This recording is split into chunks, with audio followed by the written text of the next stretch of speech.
Alerte Satouf, je répète, alerte Satouf.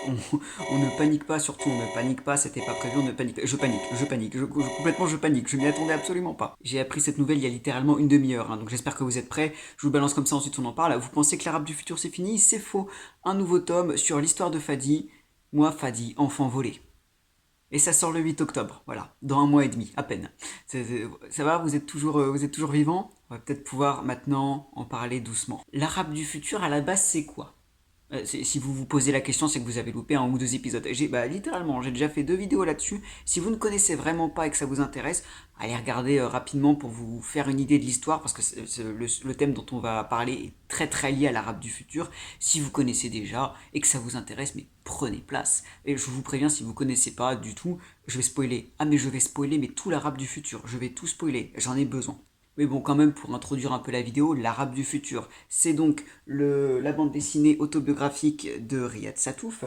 Donc sa jeunesse tiraillée entre la France et la Syrie, de par le double héritage de ses parents, son père étant syrien, sa mère bretonne.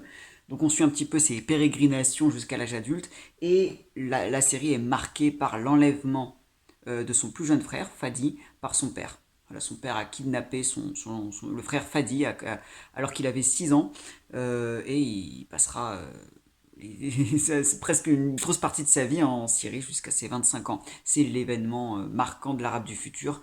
Et ce drame familial se conclut en 6 tomes. Dans le sixième tome, on a une conclusion à ce qui arrive à Fadi.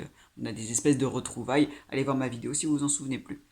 Donc, moi, Fadi, l'enfant volé. Ce qu'on va faire là, c'est qu'on va analyser toutes les infos dont on dispose sur ce nouveau tome. Parce que non seulement on a le titre, mais en plus on a la couverture. Donc, sans plus attendre, la couverture. Alors, qu'est-ce qu'on peut en dire? Bon, déjà, on n'est pas surpris du thème. Moi, Fadi, l'enfant volé, quand on regarde Fadi, le père, quand on regarde les personnages, ça nous paraît logique. Donc Fadi sur les épaules de son père, qui sourit, le père sourit, Fadi a l'air en confiance. C'est normal, il devait pas se douter, je pense, qu'il était kidnappé. Donc on voit un lien enfant-papa qui reste assez fort, qui reste sympathique. Voilà, il va pas y avoir une déchéance de l'image du père immédiatement. Pareil, hein, les trois autres membres de la famille, donc Fadi s'apprête à quitter pour de très nombreuses années, pour 19 ans, quasiment, presque 20 ans. Donc sa mère et ses deux frères, ils sont au loin, donc il les quitte, hein, symboliquement il les quitte, tu m'étonnes, mais c'est une séparation qui a l'air de se faire en douceur. En douceur, tu vois, j'ai Fadi qui fait ah, ouais, et la mère qui répond. C'est intéressant que ce soit que la mère d'ailleurs qui réponde. Pourquoi est-ce qu'il répond? Parce que, encore une fois, Fadi, je pense qu'il ne sait pas qu'il est kidnappé. Qu'est-ce qu'a bien pu lui dire le père quand il l'a kidnappé?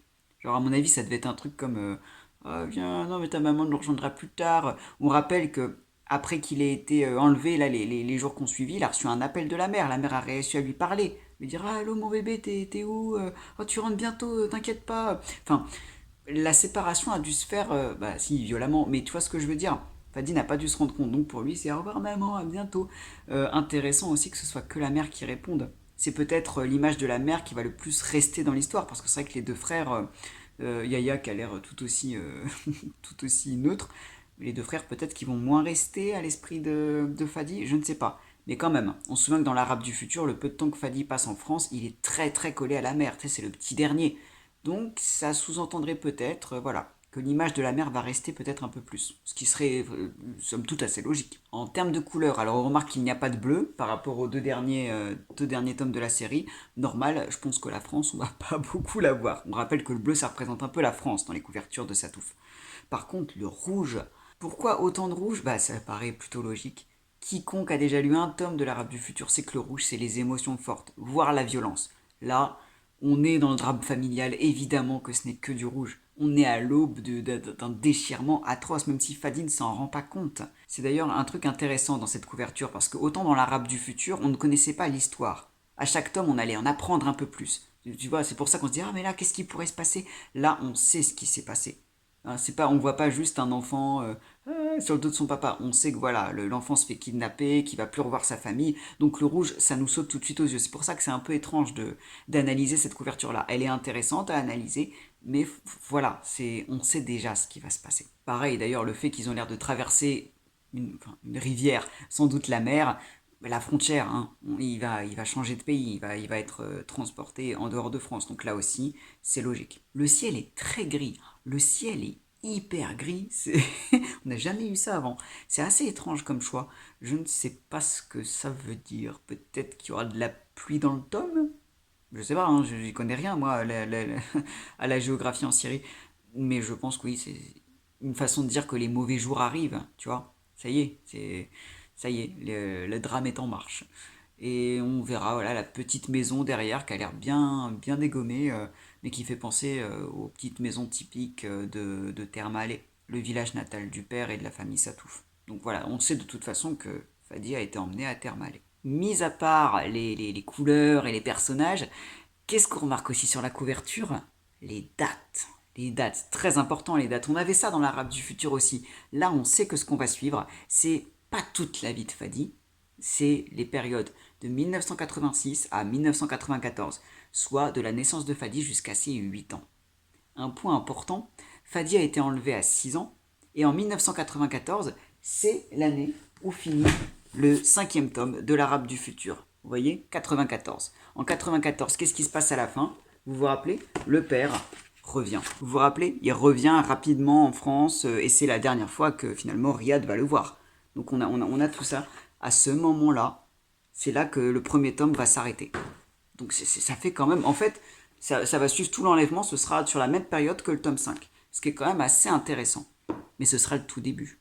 Mais on a quand même beaucoup d'indices sur ce qui a pu se passer pour Fadi dans cette période-là. Déjà dans le tome 5, la famille qui reste en Bretagne reçoit des photos. On sait que Fadi a été raisonnablement bien traité et soigné. En tout cas, il apparaît comme propre, pas trop amaigri. Il n'y a pas d'indices qui nous font penser le contraire, en tout cas, même si ça veut rien dire. On sait aussi qu'il a été à l'école, visiblement, parce qu'il y a des photos de lui, et puis parce que même il a 6 ans, à un moment, il faut qu'il aille à l'école.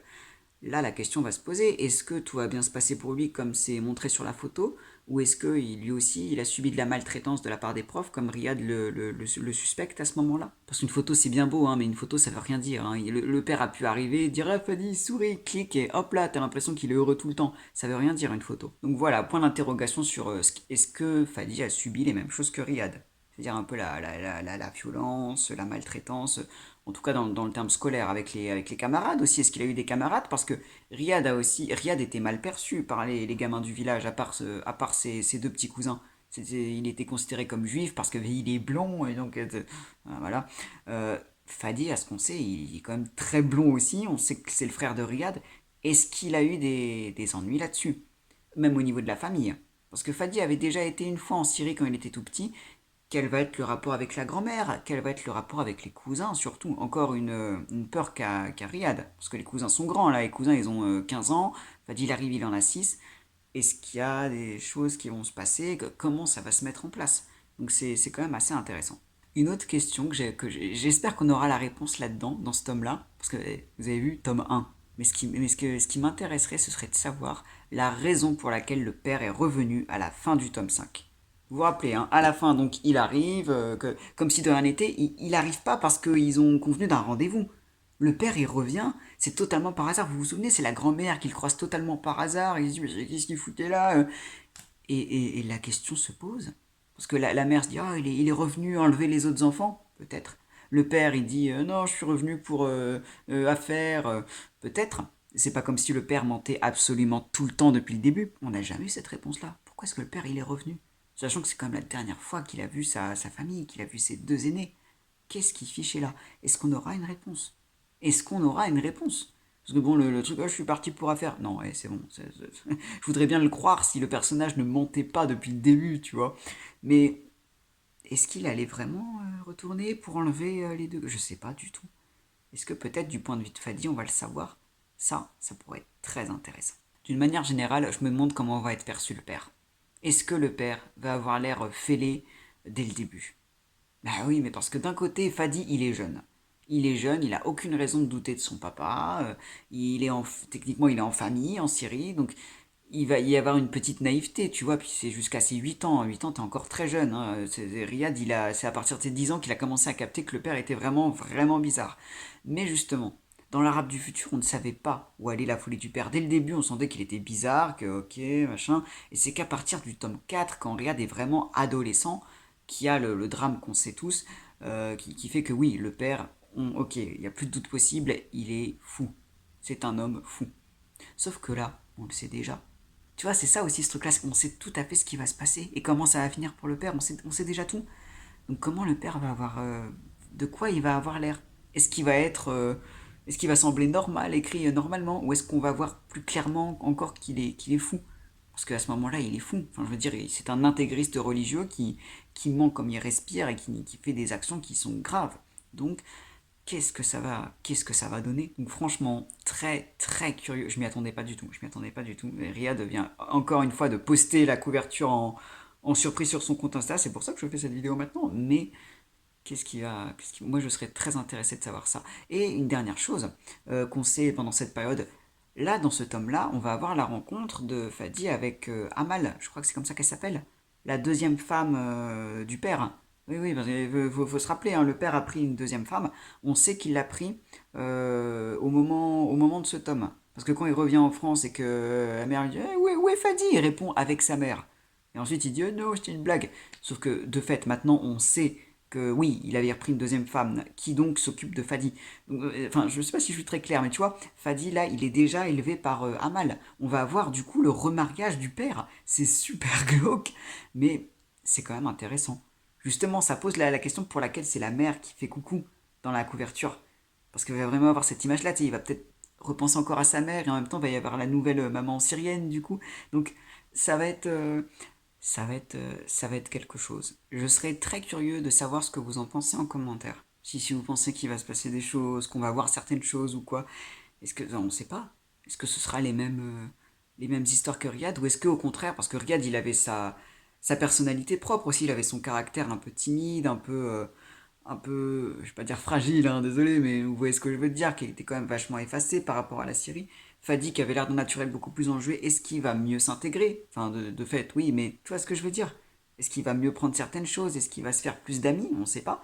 Est-ce que qu'est-ce qui va lui arriver? En fait, bon, je suis déjà curieux d'avoir ce tome-là. Je suis encore plus curieux d'avoir les autres parce que j'imagine que la série va poursuivre toute l'histoire de Fadi jusqu'à la fin de l'Arabe du futur, jusqu'à son retour en France à cause de la guerre syrienne quand il a 25 ans. Donc je serais très curieux d'avoir sa version quand il sera en âge d'envoyer des mails à Riyad, quand il sera en âge de se questionner d'autant plus sur sa double origine qu'on n'a pas du tout vu du coup parce qu'on perd sa trace quoi. Donc je serais très très curieux de ça. Un autre point quand même, hein, vu qu'on va suivre Fadi depuis sa naissance, est-ce qu'on va aussi s'attarder, enfin dans quelle mesure est-ce qu'on va s'attarder sur les 6 premières années de sa vie?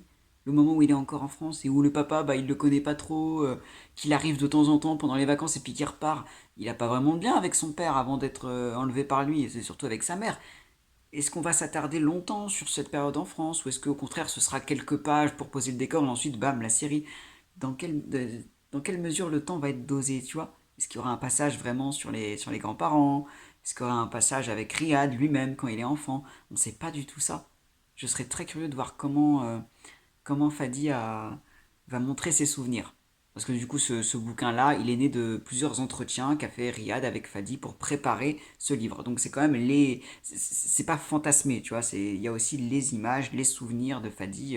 Est-ce qu'il y aura des références au fait qu'il adore les petits Suisses? Ce serait très rigolo, ça. Ce serait très rigolo, mais c'est possible, hein. C'est possible. Et ben en tout cas, d'ici un mois et demi, d'ici un mois et demi, quand ce sera sorti, j'essaierai de faire une vidéo dessus. Une vidéo un peu sur la vie. Quand même, Riyad Satouf. Je m'attendais pas du tout à ça. Et en même temps, je me demandais il y a pas longtemps, je me disais maintenant que l'Arabe du futur est sorti et est fini. Et que les cahiers d'Esther sont finis aussi. C'est fini il y a pas longtemps déjà, il y a quelques mois. C'est quand même les deux grosses séries phares de Satouf. Alors qu'il a fait plein d'autres bouquins aussi, je me suis dit, qu'est-ce qu'il va nous faire maintenant? Donc c'est intéressant, il a décidé de creuser ce passé familial sur l'histoire de Fadi, ça peut être très intéressant. Et je n'ai qu'une hâte, c'est de le lire. En fait, un mois et demi, c'est à la fois long et à la fois court, mais c'est pas agréable d'attendre. Ouais, voilà. Donc en attendant, on patiente comme on peut avec les vidéos. Voilà. Donc préparez-vous pour l'alerte Satouf, hein. Et pour ceux qui font leur rentrée cette semaine, eh bien, je vous dis bon courage aux élèves comme aux professeurs.